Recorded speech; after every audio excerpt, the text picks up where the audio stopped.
السلام علیکم ورحمۃ اللہ وبرکاتہ۔ امید کرتی ہوں سب ایمان کی بہترین حالتوں میں ہوں گے۔ اگر آپ تجوید کے ساتھ قرآن پاک پڑھنا چاہتے ہیں تو پلیز میرے چینل کو سبسکرائب لازمی کر لیجئے گا تاکہ آنے والی ویڈیوز آپ کو وقت پر ملتی رہیں۔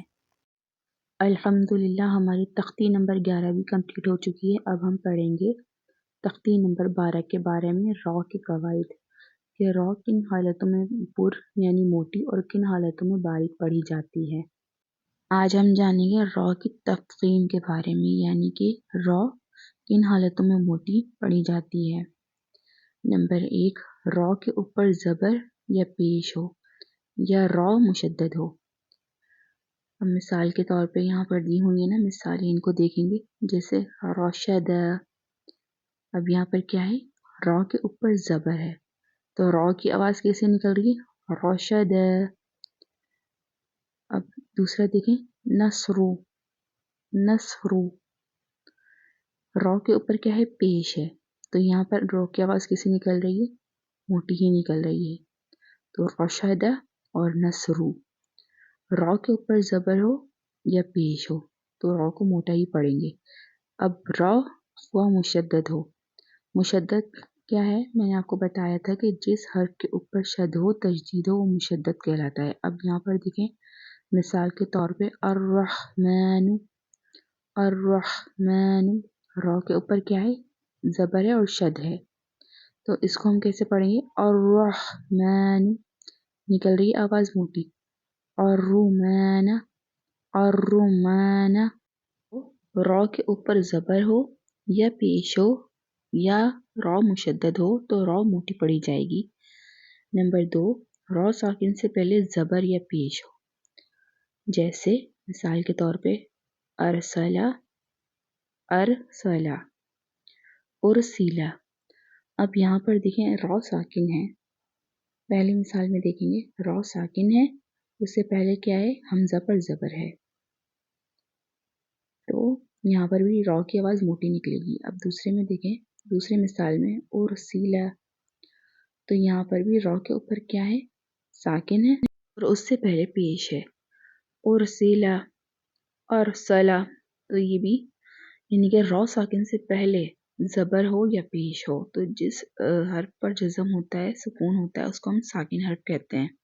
وہ حالتیں ہیں جن میں را موٹی ہی پڑھی جاتی ہے۔ آگے بڑھیں گے، را ساکن سے پہلا والا حرف ساکن ہو اور اس سے پہلے زبر یا پیش ہو، مثال کے طور پہ والعصری، یہاں پر یہ لکھا ہوا ہے والعصری، لیکن اگر ہم یہاں پر وقف کریں گے تو را کیا ہو جائے گا، ساکن بن جائے گا، تو را بھی ساکن ہے اور اس سے پہلے دیکھیں صاد، یہ بھی ساکن ہے اور اس سے پہلے کیا ہے، زبر ہے، تو وقف کی صورت میں ہم اس کو کیسے پڑھیں گے، والعصر، والعصر، القبور، القبور۔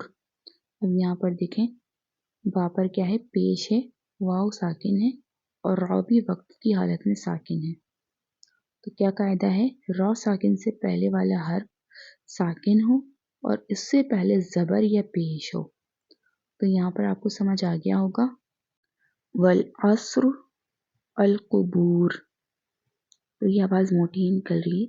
آگے بڑھتے ہیں، را ساکن سے پہلے زیر عارضی ہو، جیسے ارجعی۔ اب یہاں پر دیکھیں را ساکن ہے تو یہ جو زیر ہے نا، اس سے پہلے یہ عارضی ہے۔ اچھا، کچھ زیر جو ہوتی ہیں وہ مستقل ہوتی ہیں، یعنی کہ نہ ان کو ہٹایا جا سکتا ہے اور نہ ان کو گرایا جا سکتا ہے، لیکن یہ جو زیر ہے نا یہ عارضی ہے، جیسے مثال کے طور پہ یہ آیت لکھی ہوئی ہے، یا ایتھا النفس المطمئنہ ارجعی، تو را ساکن ہے اور اس سے پہلے والی جو زیر ہے یہ عارضی ہے، کیونکہ اگر ہم اس کو ملا کر پڑھ دیں گے، یا ایتھا النفس المطمئنۃ ارجعی، یہ عارضی زیر جو ہے اس میں جو ہم نے پڑھی ہے اس کے ساتھ یہ ختم ہو جائے گی، اور پھر جب اس کو ملا کے پڑھیں گے مطمئنۃ ارجعی تو یہ آوازیں موٹی ہی نکلے گی، یعنی کہ را ساکن سے پہلے زیر عارضی ہوگی تو وہاں پر بھی موٹا ہی پڑھا جائے گا۔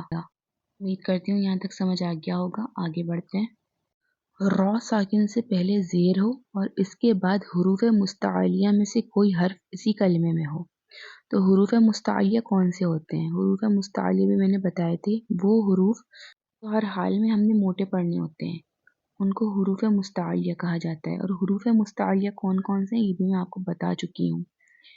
تو یہاں پر ساتھ میں مثالیں بھی لکھی ہوئی ہیں، جیسے ارطاسن۔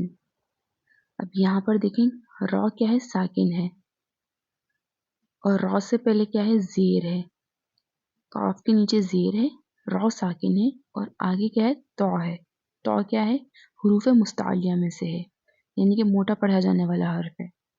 یہ والی مثال کو دیکھیں گے، فرقاتن۔ تو یہاں پر دیکھیں فا کے نیچے کیا ہے؟ زیر ہے، را ساکن ہے، اور قاف بھی جو ہے وہ موٹا پڑھا جانے والا حرف ہے۔ اس سے آگے والی مثال مرصادن۔ تو یہاں پر کیا ہے؟ میم کے نیچے زیر ہے، را ساکن ہے، یعنی کہ را کے اوپر جزم ہے، اور صاد کیا ہے؟ موٹا پڑھا جانے والا حرف ہے۔ صحیح، ارصادن۔ یہاں تک سمجھ آ گیا ہوگا، امید کرتی ہوں۔ آگے بڑھیں گے، را ساکن سے پہلے زیر دوسرے کلیمے میں ہو۔ اب دیکھیں، من ارتدى، من ارتدى۔ اب یہاں پر دیکھیں منی، منی۔ تو یہ کیا ہے؟ یہ دوسرا کلمہ ہے، یعنی کہ یہ را ساکن سے پہلے والا کلمہ ہے۔ تو نون کے نیچے کیا ہے؟ زیر ہے، ارتدى، یہ دوسرا کلمہ ہے۔ تو یہاں پر کیا ہے؟ را ساکن ہے، اور اس سے پہلے والے دوسرے کلمے میں کیا ہے؟ نون کے نیچے زیر ہے۔ تو اس صورت میں بھی جو ہے ہم نے را کو موٹا پڑھنا ہے، من ارتدى۔ امید کرتی ہوں یہاں تک سمجھ آ گیا ہوگا۔ آگے بڑھتے ہیں۔ صرف چند مثالیں آپ کے سامنے رکھی گئی ہیں، لیکن قرآن پاک میں آپ نے ہر جگہ یہ خیال رکھنا ہے کہ را کے اوپر زبر ہو، دو زبر ہو، پیش ہو، دو پیش ہو، را مشدد پر پیش ہو، دو پیش ہو، زبر ہو، دو زبر ہو۔ اسی طرح جو میں نے پڑھایا ہے پیچھے، یہ سب باتیں ہوں، تو آپ نے ان باتوں کا خیال رکھنا ہے کہ را کی ادائیگی موٹی ہونی ہے۔ یہاں پر دیکھیں، را مرامہ مضمومہ جس پر روم کے ساتھ وقف کیا جائے۔ وقفے بالروم کے بارے میں آپ لوگوں کو پہلے بھی پڑھا چکی ہوں۔ مضمومہ جس پر روم کے ساتھ وقف کیا جائے۔ ضمہ جو ہے عربی زبان میں ہم پیش کو کہتے ہیں، ضمہ یا ضمہ، اور جس حرف پر پیش ہو، ضمہ ہو، وہ کیا کہلاتا ہے؟ مضمومہ یا مضموم۔ تو روم کیا ہے؟ حرکت کا کچھ حصہ پڑھنا، یہی وقفے بالروم کہلاتا ہے۔ جیسے مثال کے طور پر یہاں پر کیا لکھا ہوا ہے؟ نستعین، نستعین۔ لیکن جب ہم یہاں پر وقف کریں گے نا، تو اس کو کیسے پڑھیں گے؟ نستعین، نستعین۔ تو حرکت کا کچھ حصہ پڑھنا یہی وقفے بالروم کہلاتا ہے۔ اب میں نے اس کو پڑھا تو ہے نستعین، اب حرکت کیا ہے؟ زبر زیر پیش کو حرکت کہتے ہیں، تو میں نے اس کو نستعین نہیں پڑھا ہے، میں نے اس کو پڑھا ہے وقف کی صورت میں نستعین۔ اب یہاں پر اگر لکھا ہوا ہوتا، اگر میں را کی آپ کو مثال دوں، یہاں پر لکھا ہوا ہوتا قدیرو، لیکن اس کو میں وقف کی صورت میں، وقف بالروم کی صورت میں کس طریقے سے پڑھتی؟ قدیر، قدیر، یعنی کہ قدیرو بھی نہیں پڑھتی اور قدیر بھی نہیں پڑھتی، حرکت کا کچھ حصہ پڑھ دیتی۔ تو یہ کیا کہلاتا ہے؟ وقف بالروم۔ امید کرتی ہوں آج کا لیسن آپ کو سمجھ میں آ گیا ہوگا کہ را کہاں کہاں پر موٹی پڑھی جاتی ہے۔ اس کے بعد انشاءاللہ ہم پڑھیں گے کہ را کہاں پر باریک پڑھی جاتی ہے۔